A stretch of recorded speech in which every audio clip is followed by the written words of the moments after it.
E aí, pessoal, voltando aqui para a gente fazer a nossa terceira live, né? Então eu tenho aqui hoje o capítulo 3, é o que a gente vai trabalhar, que trata de poderes administrativos. Lembrando que a gente está fazendo esse projeto aqui, a gente vai ler esse livro inteiro, ó, já foram 2 capítulos, ainda falta isso aqui tudo. Então nós vamos ler todo o livro, tá? Ao longo das nossas lives, ao longo do projeto, capítulo por capítulo, obviamente separando os temas mais importantes, né? A primeira coisa que eu preciso fazer, esqueci de fazer, vou fazer agora, é desativar os comentários. Essa é uma combinação que nós temos, né? Mas você tem um e-mail para falar comigo, que é estudecomomateus, com TH, né? estudecomomateus, @editorajuizpodium, podium com v.com.br. Então, estudecomomateus, @editorajuizpodium.com.br é o e-mail para mandar suas dúvidas, e dessa vez nós vamos mudar um pouquinho a forma de responder as dúvidas. Vocês vão mandar as dúvidas por e-mail, porque muita gente manda e as dúvidas chegam depois. Então o que eu vou fazer?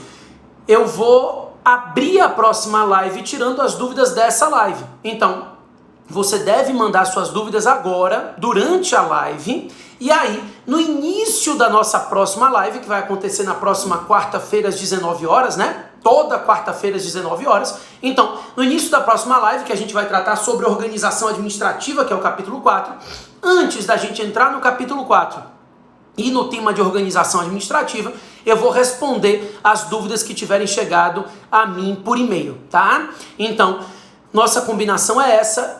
Ao longo da aula eu volto a falar o e-mail, né? Porque as pessoas que vão chegando depois têm acesso. estudecomomateus@editorajuizpodium.com.br.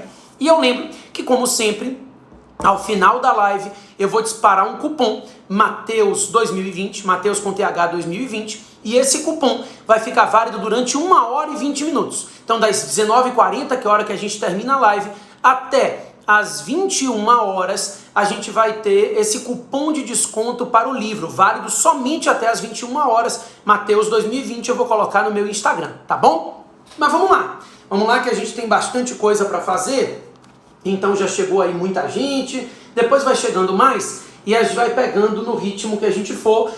Eu tô salvando as lives não só aqui para ficar 24 horas, como eu também tô colocando elas no meu canal do YouTube, tá? Então meu canal do YouTube é Professor Matheus Carvalho. Amanhã já estará no meu canal do YouTube a live de hoje. Então, quem não tiver assistido inteiro ou quiser rever, podendo pausar e tudo mais, vai lá no canal do YouTube, Professor Matheus Carvalho. Já tem a live 2, né? A 1 eu não consegui gravar. Eu confesso minha ignorância, tá? Mas aprendi a lição, é o que importa. Então, ninguém nasce sabendo, eu aprendi, e da live 2 em diante, todas as lives estarão salvas no canal do YouTube, tá bom? Vamos lá. O capítulo 3 trata de poderes administrativos. Tema muito importante, mas com alguns aspectos muito cobrados, outros menos, né? Então, vai ser interessante a gente fazer essa análise aqui. O tema de poderes, ele inicia deixando claro, e aí a gente pode começar, eu estou na página 123, tá? Então, 123 é o primeiro tópico aqui desse capítulo, deixa claro que o direito administrativo não surgiu para criar poderes de administração. Na verdade, o direito administrativo surge com o intuito de limitar os poderes da administração, né? Vivíamos em um estado absolutista, em que não havia limites ao poder do monarca, e com a Revolução Francesa e a atuação do direito administrativo, essa criação se deu justamente para limitar os poderes da administração e definir quais os poderes que o Estado teria. Então esses poderes, na verdade, são instrumentais, são instrumentos por meio dos quais a administração consegue atuar para atender ao interesse público. Não há poder pelo simples poder, esses poderes têm esse caráter instrumental, são instrumentos necessários a atender ao interesse da coletividade. Por isso, na página 124, a gente deixa claro que se o poder for exercido além do caráter instrumental, ou seja, se a administração exerce o poder pelo simples poder, abrindo mão desse caráter instrumental, ocorre o que nós chamamos de abuso de poder, né? O abuso de poder, que aqui se divide em duas espécies. Lembre disso que cai bastante em prova. Então, eu falo em excesso de poder e desvio de poder. Excesso de poder, vício de competência. Então ocorre excesso de poder, é um vício sanável de competência, sempre que o agente pratica o ato na melhor das intenções, mas extrapolando, excedendo a competência que havia sido dada a ele. Então ele tinha competência para atuar até um determinado ponto e ele extrapolou essa competência legal. Isso é excesso de poder, né? O desvio de poder não, é um vício insanável, mais grave, é um vício de finalidade. Acontece nas hipóteses em que o agente pratica o ato dentro da competência legal, mas buscando atingir uma finalidade diversa daquela finalidade prevista na lei.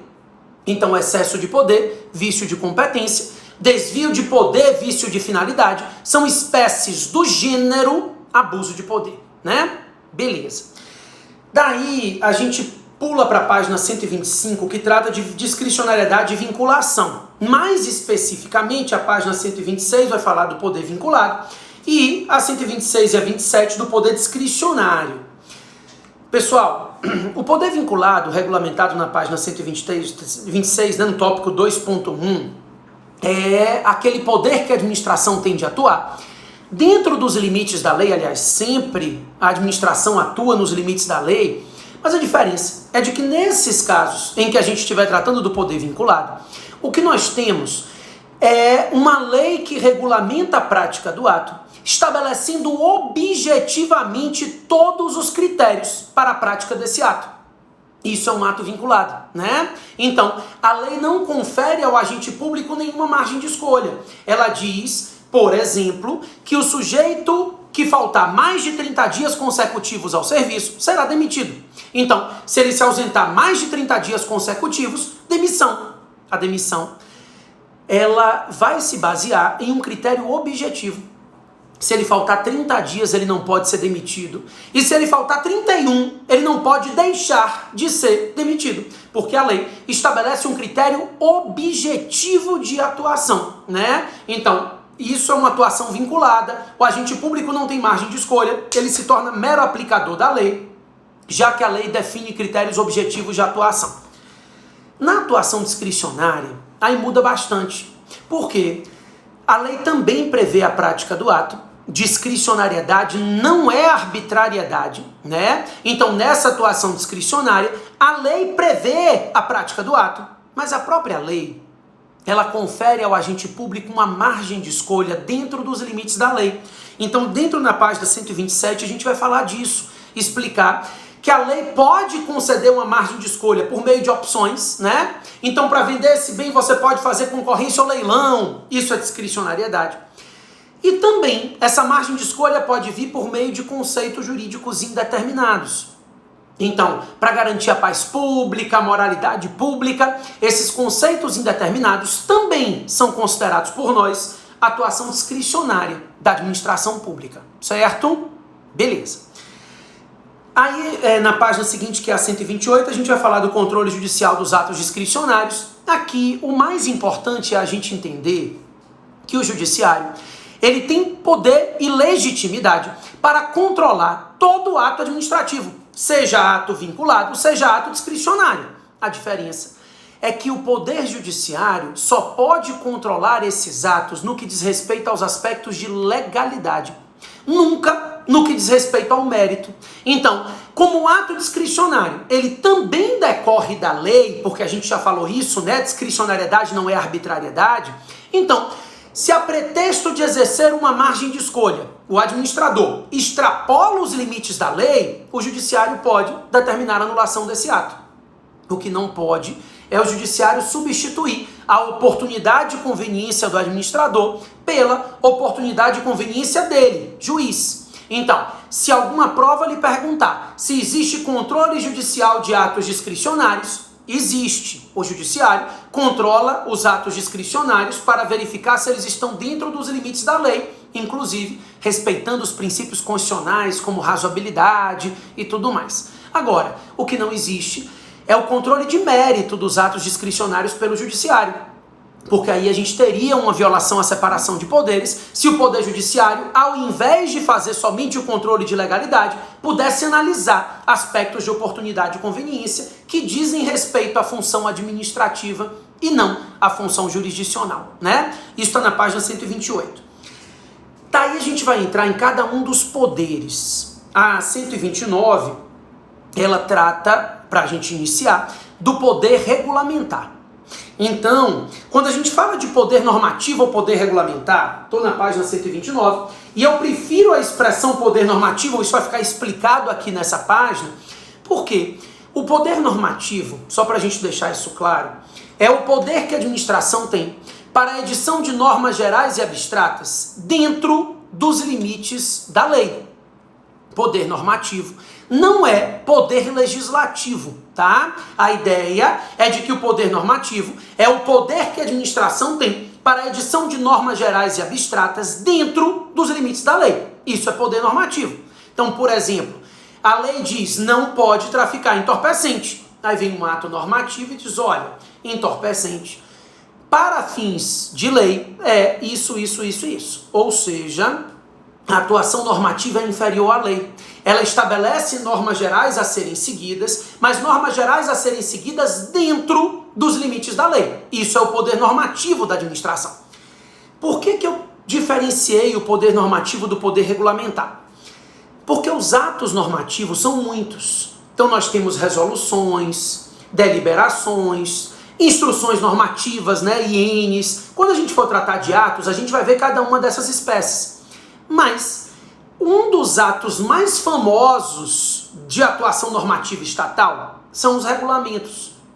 Regulamentos ou decretos, tanto faz. É porque o decreto é a forma do regulamento, né? Então, na verdade, trata-se de um decreto regulamentar. Pois é, os regulamentos ou decretos, eles são atos privativos do chefe do executivo. Somente o presidente da República, o governador e o prefeito, ou seja, o chefe do poder executivo de cada um dos entes da federação, podem expedir decretos regulamentares. Outras autoridades podem expedir outros atos normativos. Então, para fins de prova, a gente vai considerar, porque é o entendimento mais atual, mais moderno, que o poder regulamentar é o poder de expedir regulamento, ou seja, é uma espécie do poder normativo. O poder normativo é o gênero, porque abarca todas as espécies normativas do Estado, inclusive os regulamentos, mas aí a gente vai ver na próxima live que a agência reguladora tem poder normativo, mas não é regulamento, é dita resolução, né? Resolução da ANAC, da Anatel. Então, o poder normativo é mais amplo, abrange uma série de atos normativos e o regulamento é uma espécie, né? É o ato normativo expedido pelo chefe do executivo. Inclusive, em relação aos regulamentos, eu gostaria de aprofundar um tiquinho, e isso está aqui na página 130, no item 4.1.2. Esse é um item que cai muito nas provas em geral, tá? Ele fala que o poder regulamentar, ele divide no mundo, né, se a gente for analisar aí o direito comparado, os regulamentos em duas espécies, regulamentos executivos e regulamentos autônomos. Então, o regulamento executivo é aquele regulamento expedido para fiel execução da lei. São os exemplos todos que a gente tem mais facilmente na cabeça, né? Regulamentos expedidos dentro dos limites da lei para facilitar e minudenciar o texto legal. Então, a lei estabelece uma regra, o regulamento vai lá e facilita a aplicação da lei, minudenciando essa regra. Isso é o que a gente vai chamar de regulamento ou decreto executivo. No direito comparado, nós temos ainda a figura do regulamento autônomo ou decreto autônomo. O regulamento autônomo, como o nome já diz, é aquele que não depende de lei. É aquele regulamento que é expedido para substituir o texto legal. Onde deveria haver lei e não há, se expede um regulamento.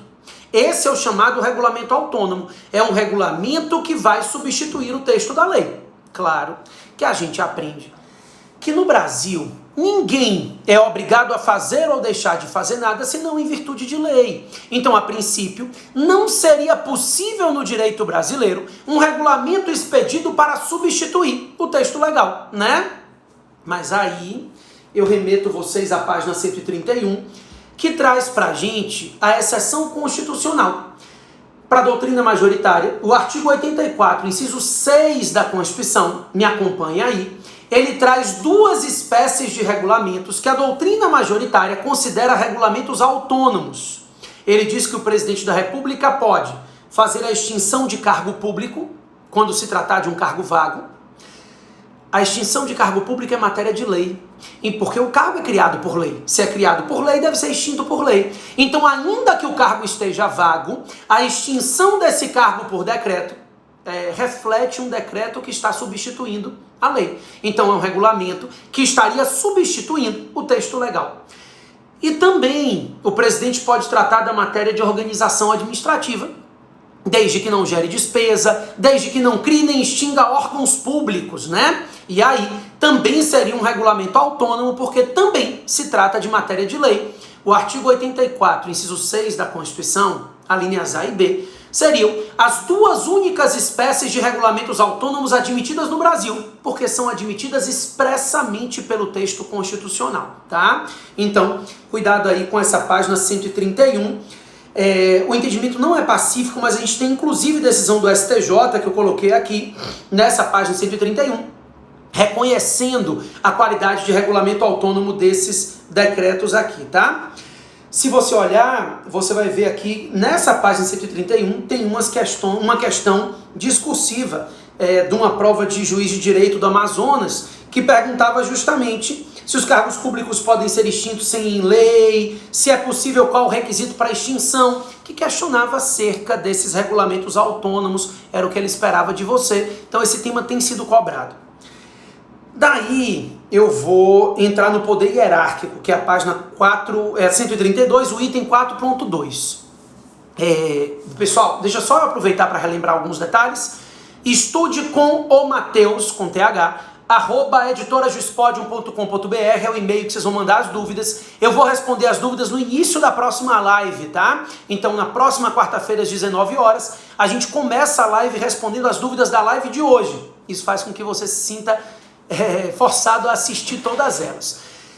Além disso, essa live vai ficar salva. Vocês devem estar perguntando aí porque eu bloqueei tudo, né? Então, essa live vai ficar salva, não só aqui no Instagram por 24 horas, como no meu canal do YouTube, onde você pode pausar, fazer tudo. Professor Mateus Carvalho é meu canal do YouTube, tá?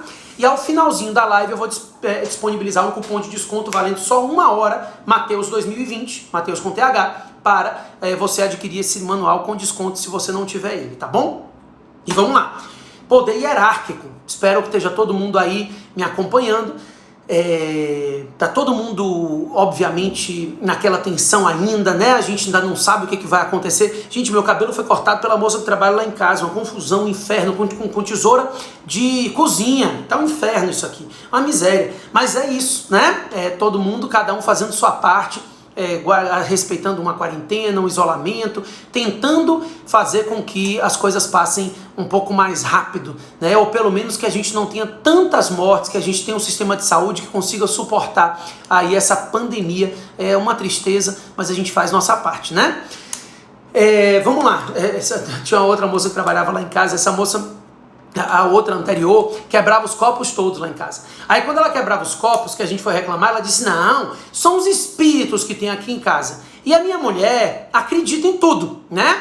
E aí disse, mas a gente faz o que então para resolver? Eu disse, você não resolve nada, é só ela tomar conta dos copos que ela não quebra. Não, são os espíritos, ela já disse. Aí ela disse que tinha que tomar um banho de manjericão. Pois é, tomei-lhe um banho de manjericão. Passei a noite inteira. Depois que você toma um banho de manjericão, não pode tomar outro banho não. Você tem que dormir cheirando a pizza, né? Cheirando a salada. Aí ela parou de quebrar os copos e disse que foram os espíritos que foram embora. Pois pra vocês terem ideia de como lá em casa funciona. Eu tenho que respeitar. Mas vamos lá. Poder hierárquico. O poder hierárquico, pessoal, é um poder de organização interna da atividade. A hierarquia é um tema que a gente vai trabalhar muito melhor nas aulas que a gente for tratar de agentes públicos e de organização administrativa. Porque o poder hierárquico é justamente esse poder de organização e estruturação interna da atividade. Então, por meio desse poder hierárquico, a administração pública escalona, distribui competências entre órgãos e agentes. O poder hierárquico é isso. É o poder de organização e estruturação interna da atividade pública. A hierarquia, ela é sempre um poder interno. Não há hierarquia externa. A gente vai estudar na próxima live sobre organização administrativa e você vai ver que entre entidades da administração direta e indireta existe um controle, que a gente vai chamar de tutela, vinculação, mas não é hierarquia. Porque não pode existir hierarquia entre pessoas jurídicas diferentes. A hierarquia, ela só pode se manifestar entre órgãos e agentes de uma mesma pessoa jurídica. A ideia é de que essa hierarquia se manifesta entre órgãos de uma mesma pessoa jurídica. Entre pessoas jurídicas diferentes, não há manifestação do poder hierárquico, tá? Então, a hierarquia justifica a delegação e a avocação de competência. Toda a estruturação de competência entre os órgãos decorre desse poder hierárquico, que a gente vai estudar melhor quando for tratar acerca de atos e tudo mais. O poder disciplinar, a página 134 já fala um pouquinho de delegação e avocação de competência. Eu vou deixar para tratar esse tema quando a gente for tratar de atos administrativos. A gente revisita o tema de forma mais completa e aí eu vou deixar para tratar nessa live, tá? Então, no capítulo de atos. Então aqui a 133 e 134 você pode dar uma lida, mas a gente vai deixar ela para esse tema de avocação e delegação de competência para quando a gente for conversar sobre atos. A página 135 trata do poder disciplinar, que é o poder de aplicação de penalidade. A ideia é de que o poder disciplinar é um poder punitivo, é um poder de aplicar penalidades, mas não é qualquer penalidade que decorre do poder disciplinar. E aqui eu falo no iniciozinho do item 4.3, na página 135. Não é qualquer poder disciplinar, não é qualquer penalidade. São as penalidades aplicadas àqueles que têm um vínculo especial com a administração. Então, o poder disciplinar é o poder de aplicar penalidades àqueles que têm um vínculo especial com a administração pública. Aqueles sofrem as penalidades decorrentes do poder disciplinar. Vou explicar.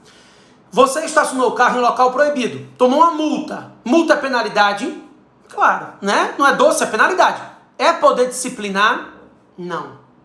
Você descumpriu uma norma geral. A gente vai ver depois que se trata de poder de polícia. Mas o fato é que você descumpriu uma norma geral. E isso não se confunde com vínculo especial. Então essa multa de trânsito, ela não decorre do poder disciplinar. Decorre do poder disciplinar uma multa aplicada dentro de um contrato. Ou uma advertência aplicada a um servidor. Porque aqui existem vínculos especiais. Seja o vínculo hierárquico, seja o vínculo contratual, né? Então, o poder disciplinar, ele depende da existência desse vínculo especial. Não me importa se esse vínculo especial é funcional, se ele é contratual, mas tem que haver o vínculo especial. Eu, inclusive, trato disso aí na página 135 e na 136. Na 137 em diante, a gente vai falar um pouquinho sobre poder de polícia. Inclusive, a página 139... tem um conceito bem bacana acerca de poder de polícia e tem um QR Code, ó. Você já sabe como é que trabalha com esse QR Code, né? O livro tem cerca de 20 desses QR Codes com vídeos explicando um tema pontual. Vale bem a pena você assistir os vídeos do QR Code que ele vai introduzindo as matérias.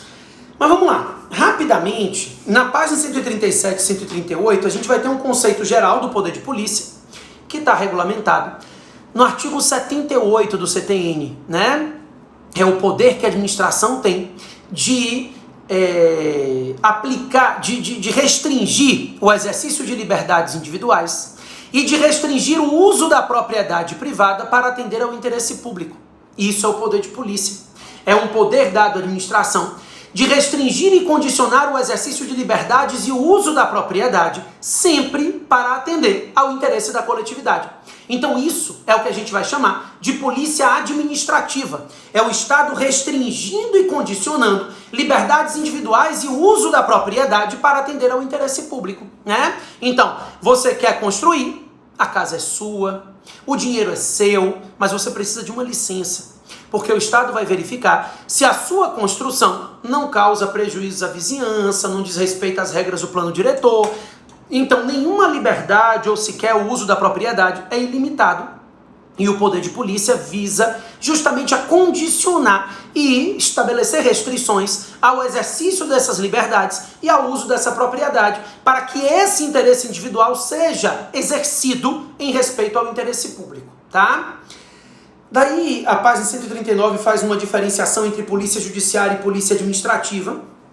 Dê uma olhadinha nisso aqui, isso é interessante. Tá? Depois você dá uma lida, você vai ver que a polícia judiciária é aquela do processo penal, que visa estabelecer sanções a ilícitos criminais, que atinge pessoas, e a polícia administrativa não. Ela incide sobre bens e direitos, cria restrições de natureza administrativa. Aí, eu vou dar uma pulada aqui nessa parte de natureza. Tem dois pontos que me interessam, que é a delegação e os atributos. Então, depois vem prescrição, a gente vai ter que pular um bom pedaço aqui. Inclusive aqui a gente tem uma questão que diz respeito ao aprofundamento para a prova subjetiva, que é a discussão acerca de controle de atos discricionários no que tange ao mérito, né? Então, você vai dar uma boa aprofundada aqui na página 146, dê uma lida que esse aprofundamento é interessante para provas discursivas, né? Por isso que a gente colocou isso no final da maioria dos capítulos. Mas antes eu queria falar de delegação e queria falar de atributos. Eu vou começar pela delegação, está na página 141, item 4.4.4. Vamos lá?